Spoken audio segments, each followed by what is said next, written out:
بسم الله الرحمن الرحيم. وعن أبي هريرة رضي الله تعالى عنه قال قال رسول الله صلى الله عليه وسلم: تعلموا الفرائض والقرآن وعلموا الناس فإني مقبوض. حدیث نمبر 244 ہے، جو حضرت ابو ہریرہ رضی اللہ تعالی عنہ سے منقول ہیں۔ اللہ کے رسول صلی اللہ علیہ وسلم کے ارشاد گرامی نقل فرماتے ہیں: تعلموا الفرائض والقرآن وعلموا الناس، کہ تم لوگ فرض چیزوں کو سیکھ لو، یا علم الفرائض، علم میراث کو سیکھ لو، والقرآن، اور قرآن کو سیکھ لو، وعلموا الناس، اور لوگوں کو سکھاؤ، فإنی مقبوض، کہ مجھے بالآخر دنیا سے اٹھا لیا جائے گا۔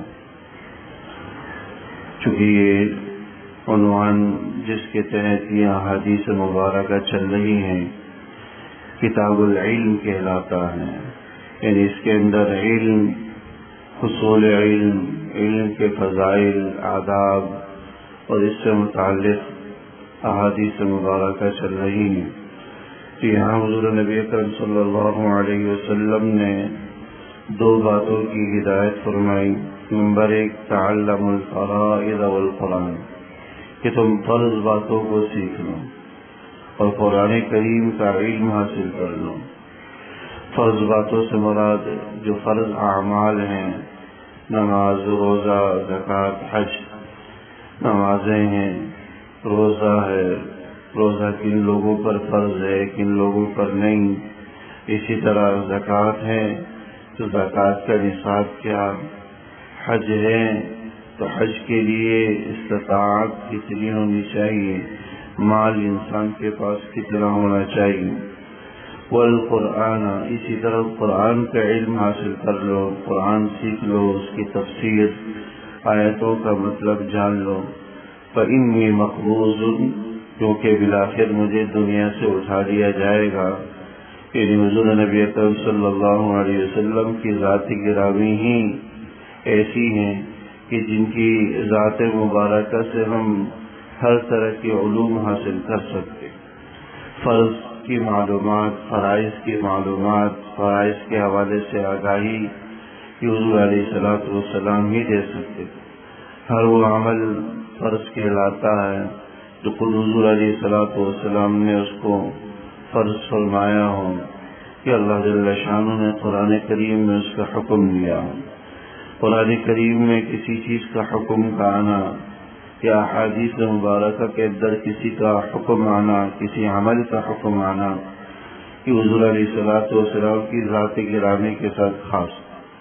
اب قرآن کی کوئی وحی حضور کے دنیا سے جانے کے بعد نازل نہیں ہو سکتی، اور نہ ہی کوئی حضور نبی اکرم صلی اللہ علیہ وسلم کے جانے کے بعد کوئی نئی حدیث، نئی بات ہمارے سامنے آ سکتی ہے۔ تو اس لیے جب تک حضور علیہ السلام کی ذات گرامی کو جو فرض چیزیں ہیں ان کا بھی علم حاصل کر لو، قرآن کریم کے بارے میں بھی معلومات حاصل کر لو۔ فإنی مقبوض، کیونکہ بالآخر مجھے دنیا سے اٹھا لیا جائے۔ تو جہاں یہ حضرات صحابہ کو ترغیب ہے، ایسے ہی ہم اور آپ کو بھی ترغیب ہے کہ حضور علیہ السلام کے توسط سے، حضرات صحابہ کے ذریعے سے جو فرض چیزیں ہمیں حاصل ہوئی ہیں، کہ ہم تک پہنچی ہیں، کم سے کم ان کی معلومات ہمارے لیے حاصل کرنا ضروری۔ ہر وہ آدمی جو صاحب نصاب ہو، مال والا ہو، اب اس پر فرض ہے کہ وہ معلومات حاصل کر لے کہ مجھ پر زکوٰۃ کن شکلوں میں لازم ہے اور کن صورتوں میں لازم ہے۔ حج کے بارے میں مال ہے، انسان کے پاس صاحب استطاعت ہے، تو حج کے بارے میں معلومات حاصل کر لے کہ حج مجھ پر فرض ہے یا نہیں، کتنے مال پر حج فرض ہو جاتا ہے، اس کے لیے کس قدر استطاعت کی ضرورت ہوتی ہے۔ اسی طرح کوئی آدمی کاروبار سے متعلق ہے، تجارت سے متعلق ہے، کوئی ملازمت سے متعلق ہے، تو ہر آدمی جو اپنے کسی شعبے اور عمل سے متعلق ہو، اس شعبے اور عمل کے فرض چیزوں کا انسان کو علم حاصل کرنا ضروری ہے۔ لہٰذا کوئی آدمی کاروبار کے شعبے سے متعلق ہے تو اس پر فرض ہے کہ یہ معلومات حاصل کر لے کہ بھائی اس کاروبار کی کون سی شکلیں جائز ہیں، کون سی شکلیں ناجائز۔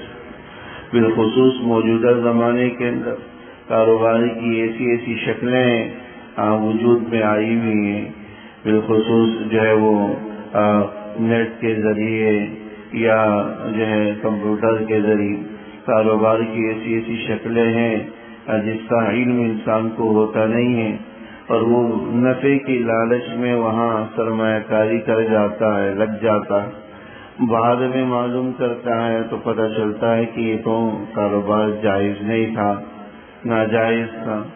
یہ معلومات پہلے حاصل کرنی چاہیے۔ جب اس میں لگ گئے اور اس میں گھس گئے، داخل ہو گئے اور کاروبار میں بہت آگے نکل گئے، اب معلوم کرتے ہیں اور جب جواب آتا ہے تو پریشان ہوتے ہیں کہ اب کیا کریں، اب تو ہم نے اتنا کر لیے۔ تو یہ تو پہلے پوچھنے کا کام تھا کہ آپ پہلے پوچھیں۔ بٹ کوائن ہے کاروبار کے اندر، کمپیوٹر کے اندر، نیٹ کے اندر، اس کی خریداری کرتے ہیں جس کو ڈیجیٹل کرنسی کہا جاتا ہے، لوگ اس کے اندر سرمایہ کاری کر جاتے ہیں۔ طرح طرح کی جو ہے کرنسیوں کے کاروبار ہیں، کمپیوٹر کے اندر فوریکس ٹریڈنگ وغیرہ، طرح طرح کی کاروبار کی شکلیں ہیں جس کے اندر بہت ساری چیزیں درست نہیں ہیں، کچھ چیزیں درست بھی۔ ان کے بارے میں پہلے ہی انسان معلومات حاصل کر۔ تو حدیث میں اسی کی ترغیب یہ ہے کہ وہ کام کرنے آپ جا رہے ہیں پہلے اس کے بارے میں معلوم کر لیں کہ اس کی کون سی شکلیں درست ہیں، کون سی شکلیں درست نہیں۔ اس میں گھس جانے کے بعد، اس میں لگ جانے کے بعد، اس کاروبار کو شروع کرنے کے بعد جب جواب ملے گا اور پھر اس کو چھوڑنے کا مرحلہ آئے گا تو پھر بڑی دقت اور دشواری ہوگی۔ اور انسان سب قسم کے بہانے تلاش کرتا ہے کہ بھئی اسی طرح چلتا رہے۔ تو ہر چیز سے پہلے انسان کو چاہیے کہ آگاہی اور اس کے بارے میں معلومات حاصل کریں۔ تعلم الفرائض والقرآن، تم فرض چیزوں کو، فرض باتوں کا علم حاصل کر لو، قرآن کا علم حاصل کر لو، فَأُعَلِّمُ النَّاسَ، اور خود حاصل کرنے کے ساتھ ساتھ لوگوں کو اس کی تلقین بھی کرو، لوگوں کو یہ سکھلاؤ بھی۔ فَإِنِّي مَقْبُوضٌ، کیونکہ بالآخر مجھے دنیا سے اٹھا لیا جائے۔ تعلم الفرائض، کہ فرض چیزوں کو حاصل کر لو۔ اس کا ایک اور مطلب علماء نے لکھا کہ فرائض سے مراد علم میراث مراد ہے، وراثت سے متعلق مسائل مراد ہیں کہ کس وارث کا شرعاً کتنا حصہ بنتا ہے، کس وارث کو شرعاً کتنا ملتا ہے۔ یہ علم میراث بھی ایک باقاعدہ ایک بڑا دقیق اور باریک قسم کا علم، اور یہ بہت جلدی انسان اس کو بھول جاتا ہے۔ اس لیے فرمایا کہ تم تعلم الفرائض، یعنی علم میراث اور اس سے متعلق جزیات اور مسائل کا تم علم حاصل کر لو، اور قرآن کا علم حاصل کر لو۔ علم الناس، لوگوں کو سکھاؤ۔ فإنی مقبوض، کیونکہ مجھے دنیا سے اٹھا لیا جائے گا، کیونکہ حضور کی ذات ہی علم کا مرکز تھی، علم کا چشمہ تھی، علم کا منبع تھی۔ آپ کی دنیا کے جانے کے بعد علم کا ایک بڑا دروازہ بند ہو چکا، فرائض کا باب بند ہو چکا، قرآن کریم کے نزول کا دروازہ بند ہو چکا۔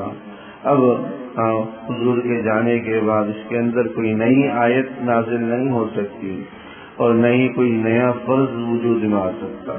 تو تعلم الفرائض کے فرض باتوں کو انسان حاصل کر لے، قرآن کا علم حاصل کر لے۔ یہ حضرات صحابہ کو بھی اس کی تلقین ہے اور ہم اور آپ کو بھی اس چیز کی تلقین ہے، اور پھر خود بھی سیکھنا، دوسروں کو بھی سکھلانا، یہ علم میں اضافے اور بڑھوتری کا باعث ہے۔ اللہ جل شانہ میں کرنے کی توفیق نصیب فرمائے۔ ربنا تقبل منا انك انت السميع وتب علينا انك انت التواب الرحيم، وصلى الله تعالى على خير خلقه محمد وآله وصحبه أجمعين.